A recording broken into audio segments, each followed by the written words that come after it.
What is up, guys? It is DMG here, and today we have another episode of Rate My Squad, this time featuring some of the best overpowered players in FIFA 19. So it's going to be around 600k, or at the time of releasing this video, it's around 600k. And again, it features some of the best overpowered players in FIFA 19, includes some of my favorite FIFA 19 overpowered players. And again, the majority of these players are considered overpowered for, you know, a lot of FIFA users as well. So in the team, it does include Leno in goal, Aurier right back, Davinson Sanchez and Hummels at center back, Ruslan at left back. In the midfield is Conte and Goretzka, and again, I do actually switch this to a 4-2-3-1 narrow. So defensive mids are Goretzka and Conte, and then in the three attacking mid spots are going to be Dembele, Ben Yedder, in form, Ben Yedder I should mention, and then Promise, and then at striker is going to be Lacazette.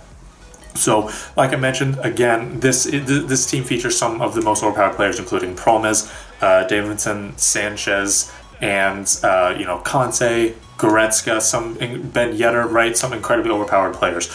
And I'm pretty sure a lot of people are starting to take notice for how overpowered some of these players are. Obviously, like Promes and Goretzka, their prices kind of go down a little bit just because initially they were incredibly overpowered, and now people can kind of, you know, maybe afford a little bit better players, because while they are overpowered, you know, there's still a lot of players that are a little bit better than them. But people like Ben Yedder, he's going up in price. People like Conte, he's going up in price. Leno is still very cheap and one of the better players I've used. Davinson Sanchez, he's going up in price. So, you know, players that, you know, were overpowered at the start of the game, but are still kind of the best in their position. So again, like Ben Yedder, Davinson Sanchez, Conte, they're going up in price. So again, it might be a little bit more than 600k in a few days, but again, right now it is around 600k. So overall, I did enjoy this team. I would say that compared to the first Rate My Squad, or compared to one of the last squad builders we did that featured Varane, that featured Lucas Hernandez at center back, I would prefer that defense just because it was way more consistent and featured players who are a lot better in my opinion.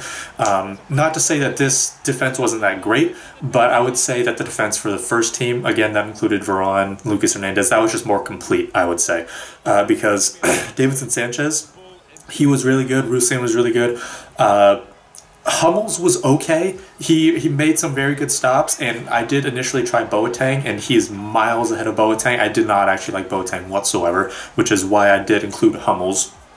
But Hummels is still not the best, right? Again, he's decent. I picked him up when he was like 35k, which was, I thought, you know, worth it. But now he's around 60k, which depending on, you know, how many coins you have, it may not be worth it then. But Aurier is okay, not the best. So again, the kind of for the defenders, the outfield defenders, Sanchez and Ruslan were solid. Definitely the best in the defense. Again, Hummels was okay, Aurier was okay, but you know, it wasn't as complete as the first team. Leno in goal, probably the most overpowered goalkeeper I've used this far. He just made ridiculous saves, right? From what I saw, he was similar to Farman in a way from FIFA 17, from FIFA 18. He was making he was making reflex saves, right? He was sticking legs out and making, you know, saves with his feet. I'm not sure if he has that trait, but it seems like he does because he was making those saves. He was making just incredibly amazing saves, it seemed like. So again, so Leno, Sanchez, and Ruslan, very solid, very, very good. And then Hummels and Aurier, you know, they were decent enough to where I could use them in the team, but there are definitely some better players. Now on to the defensive mids, Conte, Goretzka. Conte was really solid, just kind of making tackles, which is incredibly hard to do this year because it seems like every time you make a tackle, the attacker just kind of retains it somehow. So he was actually able to get the ball and actually make the tackle more often than any other player. The only problem with him is his height. And I mentioned this last year as well with you know, Bakayoko and Conte.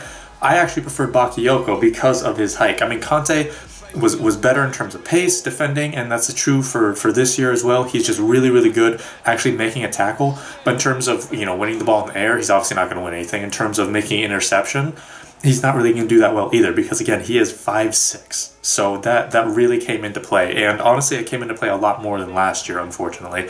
So, you know, he's around like 300k, I'm pretty sure. Or at least that's what I kind of sold him for. He's not worth it, unfortunately. Like, in my opinion, he's not worth it just because of his height. So kind of look elsewhere, in my opinion. Goretzka, he was solid. I think he's more of a defensive mid rather than, or more of a center mid rather than a defensive mid, but he was making a lot of interceptions that Conte couldn't, again, because of the height. Goretzka's 6'1", 6'2", I believe, so he was able to do things that Conte couldn't. Now, again, Conte was better at actually making tackles than Goretzka because Conte's made for that, but Goretzka was making more interceptions because, again, he was taller.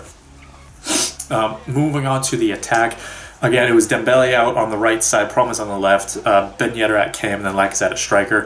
Dembele was honestly not that great for me. However, what I noticed was I actually had a lone Mbappe who I put in for a few games, and Mbappe was good. But the thing is, Dembele just fit the team a little bit more. So, you know, Mbappe was just better on the ball. He was better at shooting. He was just better at everything, right? But Dembele fit what I wanted in that spot.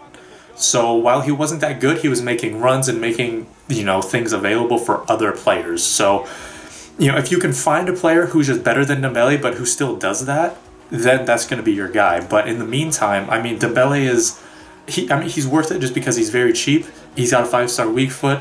I mean, don't expect him to do a lot, but I mean, he does stuff that you don't really notice that much. So keep that in mind when you are using him.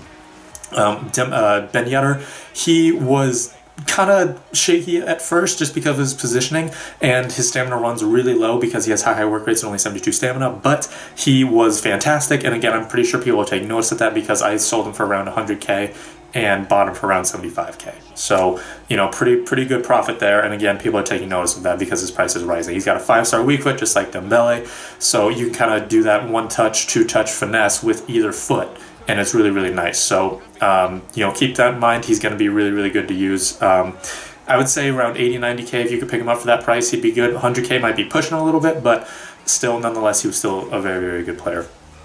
Promes, he started off insanely well. Like, he was getting like 2-3 goals a game, and just his finesses were ridiculous. And it wasn't that he dropped off necessarily. He was still doing really well, but he just kind of disappeared a little bit.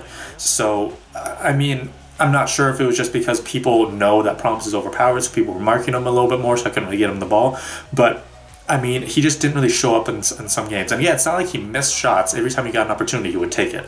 But it was just, you know, some games he wouldn't have those opportunities. And again, I'm not sure if that was just him as positioning-wise or if just people were taking notice of that. And then finally, Lacazette, probably the best attacker just because he was consistent. He would finish. His positioning was great.